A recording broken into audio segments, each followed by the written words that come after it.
Papagayo woke up with the sun. I like the characters because they're all nice. I thought it was interesting how the smoke had came out the little house.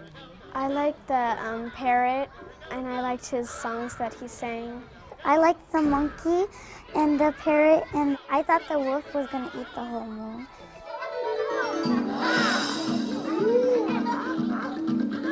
He squawked and he croaked as he flew through the trees. And Papagayo, he made mischief.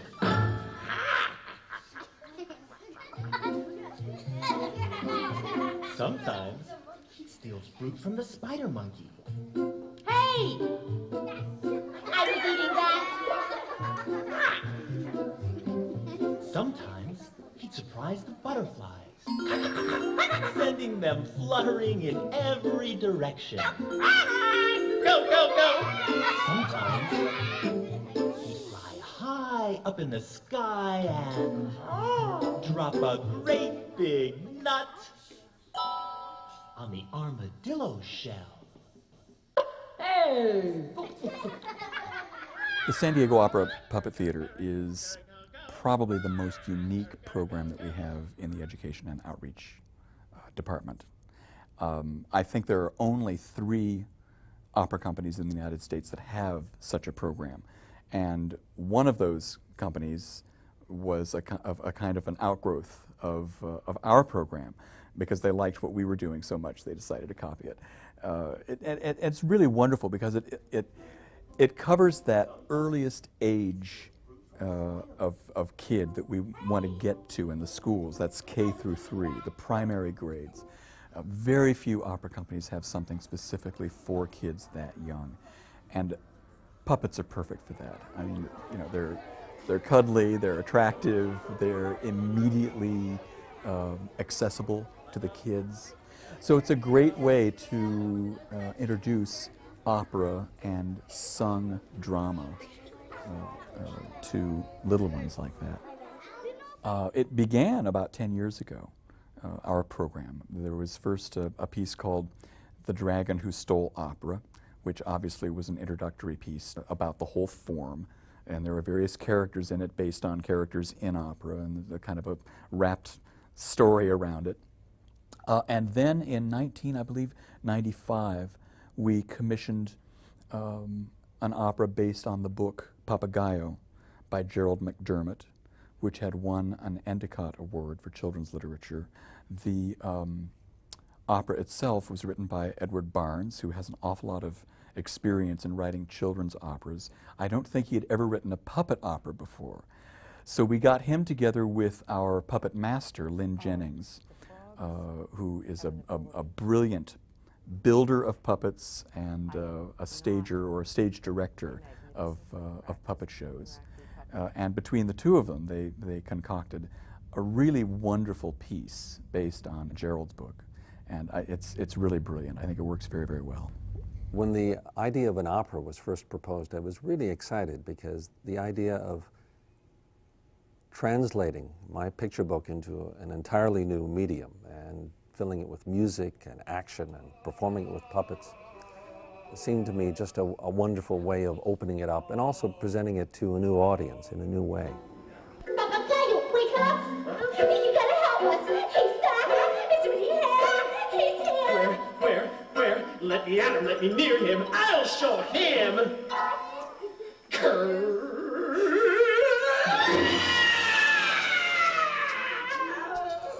In a number of my stories, the characters are musical characters. I've done stories about tortoises who play a flute, rabbits who play drums, and so here was a character who was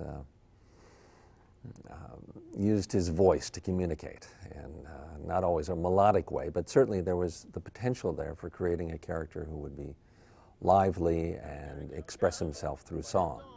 Papagayo was awake, ruffling his feathers, flapping his wings, and making lots of noise. Go! Quiet! Not so loud! We need to sleep here. Keep it down. That's right, cut the noise. Not so loud. Sing it soft. Quieter.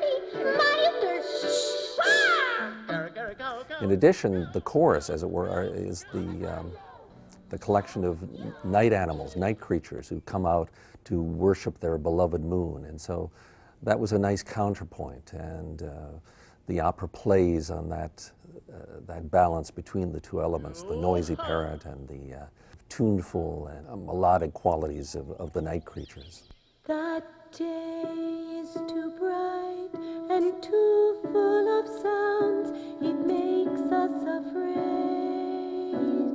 So we hide from the light of the sun when it's around, it makes us too afraid.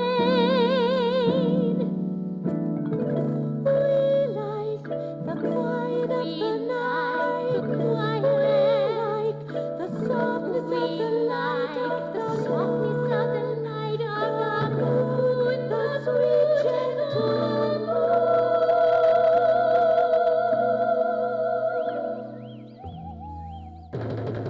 And then add to that, of course, the menacing figure of the moon dog, who his very presence is dramatic, and so that adds another musical element to it. Well, the story of Papagayo involves this parrot in the rainforest, Papagayo, who is a very colorful character and a very loud character. And nobody minds that so much during the day, but his cackling and cawing and his noise wakes up the night creatures in the evening. And so they're very annoyed with him, and they tell him to shut his beak. Papagayo, shut your beak! And in the middle of the night, a moon dog appears, and this is this mysterious, ghost-like, wolf-like creature who appears in the ruins of an ancient temple, who takes one look at the moon and decides that it wants to eat the moon. And so he starts gobbling up the moon night after night. The night creatures are terribly afraid of the moon dog, and Papagayo comes to the rescue with his voice, with his singing, with his cawing and cackling. And at the end, everybody realizes that it's music that has the power to, quote-unquote, soothe the savage beast, and Papagayo wins their friendship.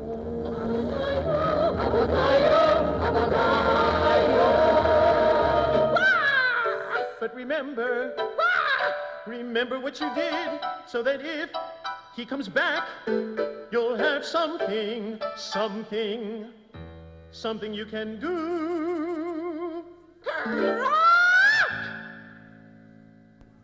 My illustrations for my books are very stylized. I'm interested in contemporary design, but also in folk art, and so I try to combine the two elements. And as a result, the illustrations are filled with bright color, and they're angular and symbolic, very stylized.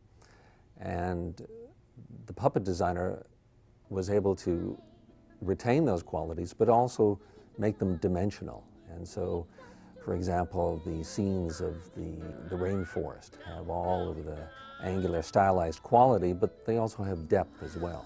And the various characters, from Papagayo to the moon dog to the night creatures, all have a sense of color and form that is faithful to the illustrations, but at the same time takes it to a level of dimension and presence that you can only achieve in the theater.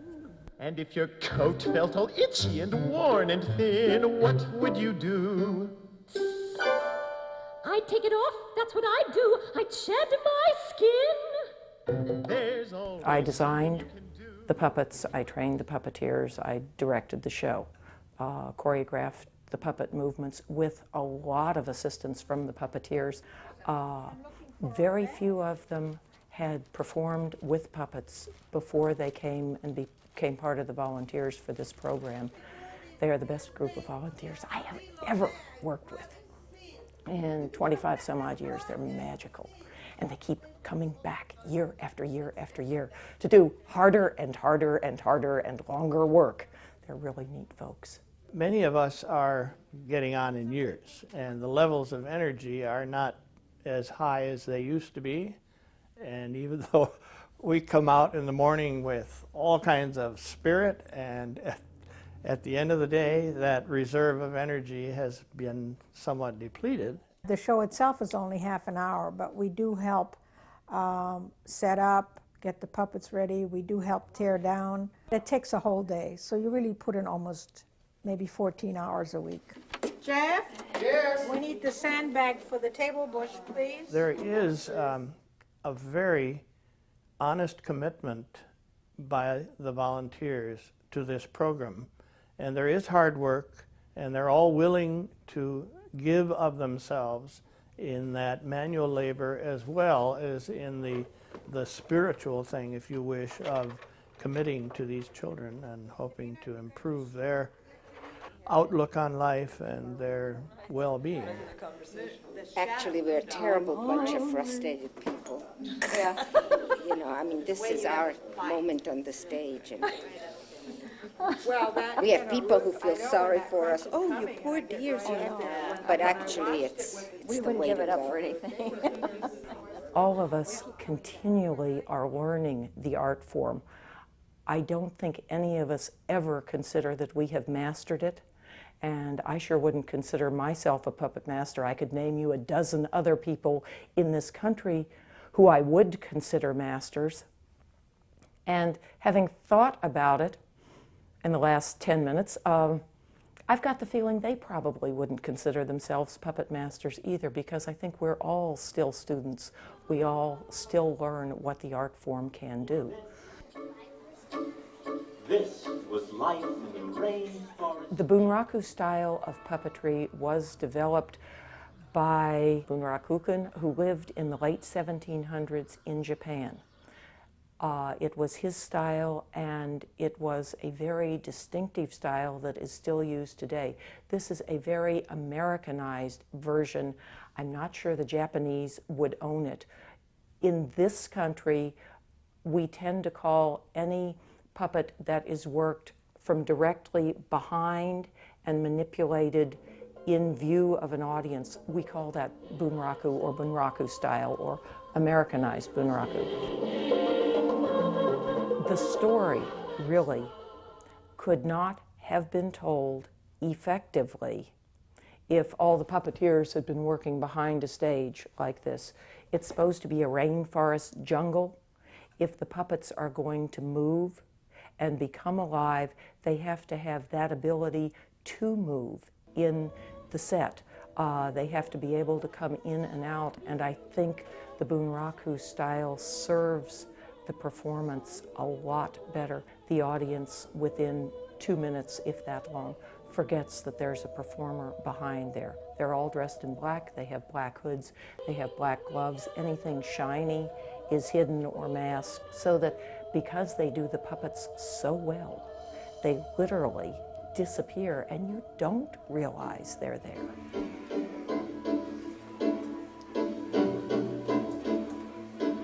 I'll stay up with you tonight, my friends, and we'll see what we can do. When the moon dog first comes up and he is waking up, you end up with one claw coming up over, you'll have to imagine that's the top of a castle. And then eventually the other one, and you can sort of squeeze them, and slowly the moon dog rises.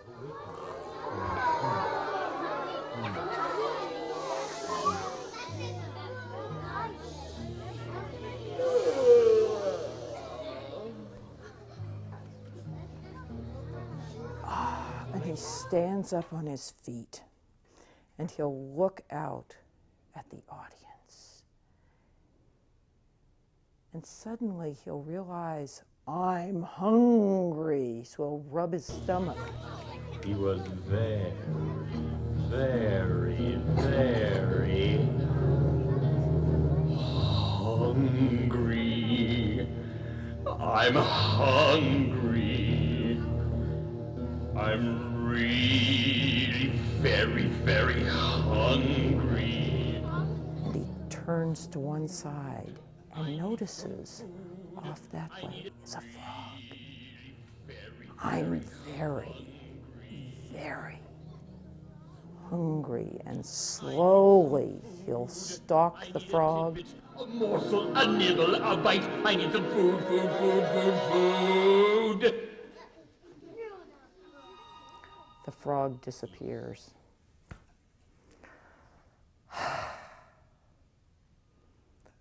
But as he's looking around for something else to eat, he'll spot the moon.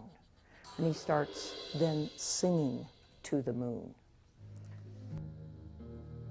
Round, round, sweet,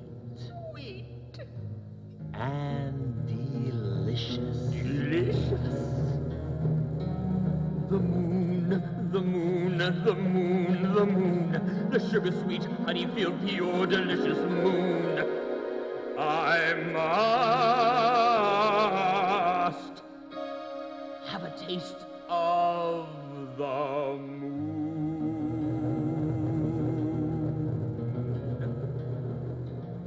We try and do it in slow motion a lot because by the end of the tour, the feeling is, oh, I really have got to do this faster, faster, faster, and that's not it at all. No. It's one of the toughest things about puppetry. Yeah, it is, isn't it, Moondog? Lynn has been a fixture in the puppet community in San Diego for some time, and 10 years ago when we first decided to go into this arena of children's education, she jumped on the bandwagon and became our first puppet master, the first director of The Dragon Who Stole Opera, and she's been with us ever since. She's brilliant, I mean, terrifically talented, very creative.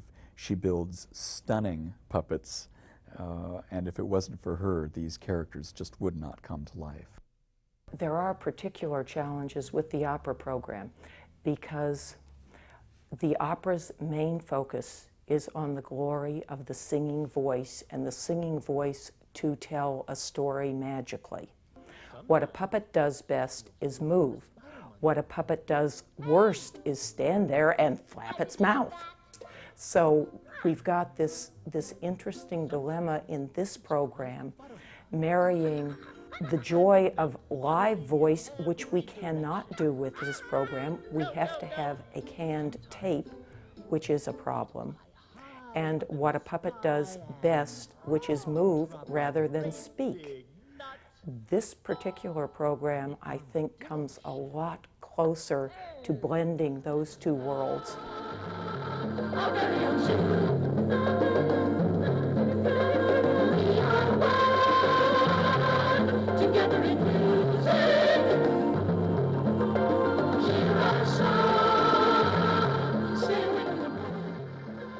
Puppets done well for any audience are magical, but there is this special connection with the wee guys that they really, really, really are convinced much more easily than an older audience that these puppets, if they're worked well, are indeed alive.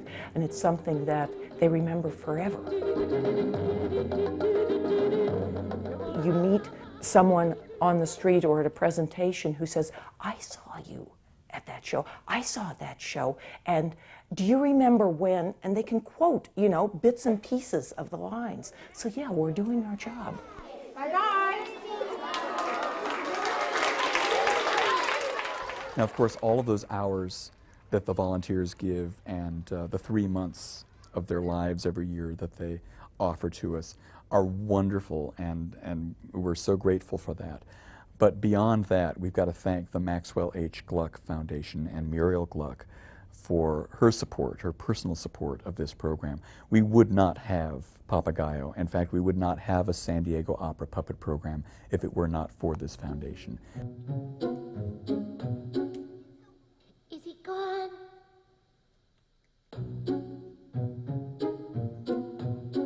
I think so.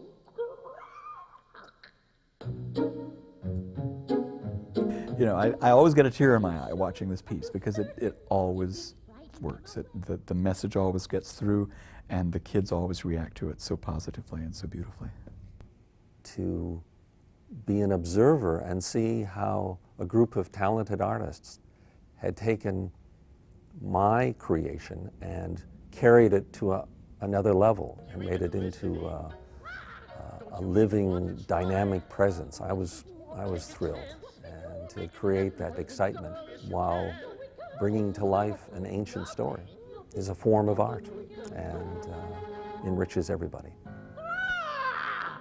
We have this wonderful feeling about how the children respond during the show. They sometimes have this marvelous feeling about saying the right thing at the right time. We ask them to write us letters and draw pictures, and we get just tons of letters, and we share those when they come back. So it's a wonderful thing to look forward to every year.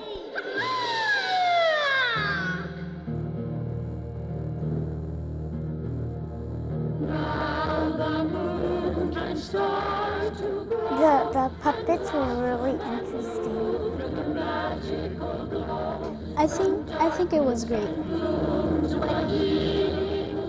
I liked when Papagayo kept screaming and he was loud. I thought that was funny.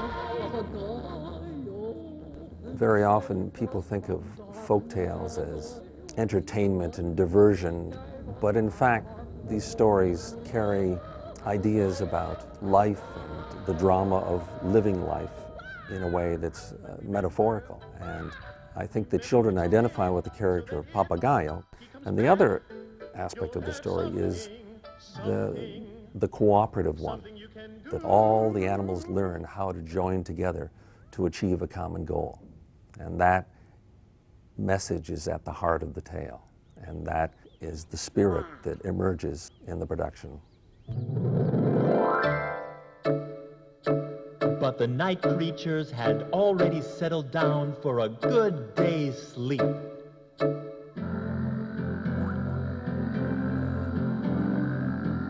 And as the sun came up